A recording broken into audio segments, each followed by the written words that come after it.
Hey, I'm Isaiah Whye, and I played the character of Jason in the Matters of the Heart series video.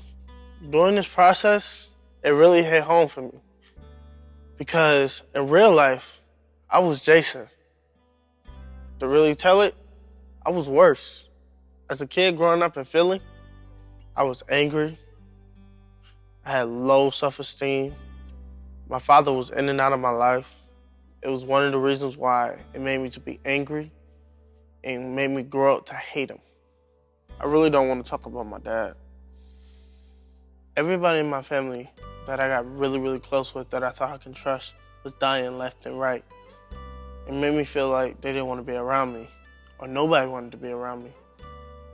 Kids at schools were teasing me, calling me ugly, calling me black, say I was darker than coal.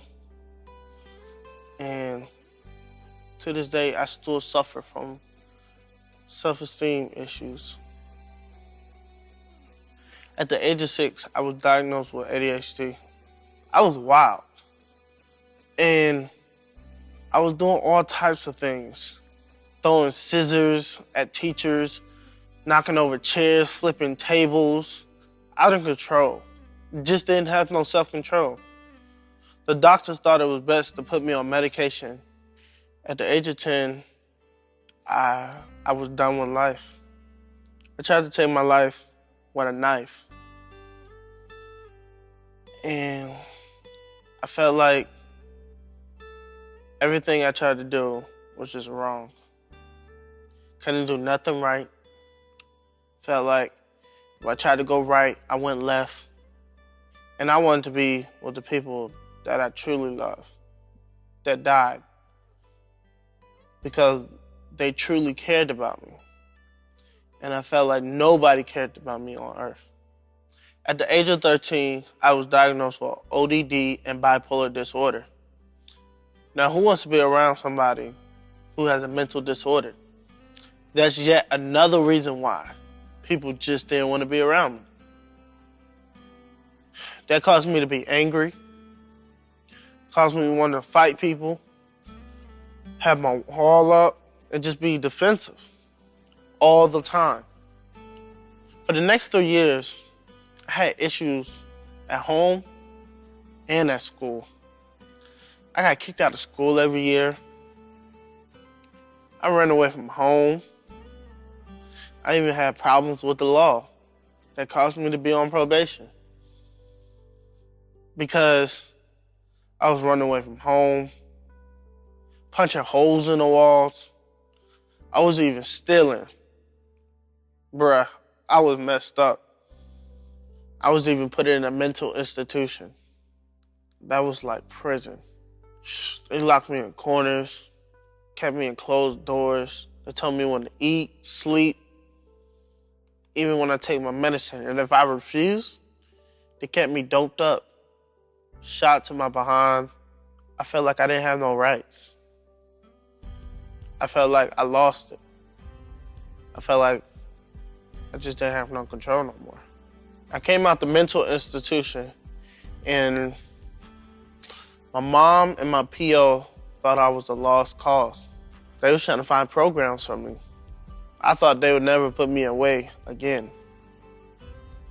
But my mom found this program called the Youth Challenge Academy for Troubled Teens. I felt like I was just good. I didn't have no problems. But I got accepted into the program. And I found out that I was going. It was my last option. Or that mental institution that I thought was prison, I was gonna be in a prison if I didn't go. I didn't understand it then, but my mom was trying to put me in the best place for my disorders. And YCA was the best place. YCA was horrible. And the kids there was horrible. They was even crazier than me. Like, they was disrespectful, disgusting, loud, ratchet. Like, we can't get along. We always fighting each other. Somebody always gotta be the big dog. Somebody always feel like they bigger than everybody.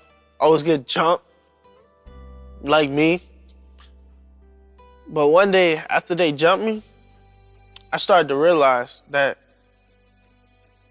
I'm not the big dog. I'm not all that person. I'm just Isaiah. I try to be somebody that I'm not. They try to be something that they're not. But YCA changed that for all of us.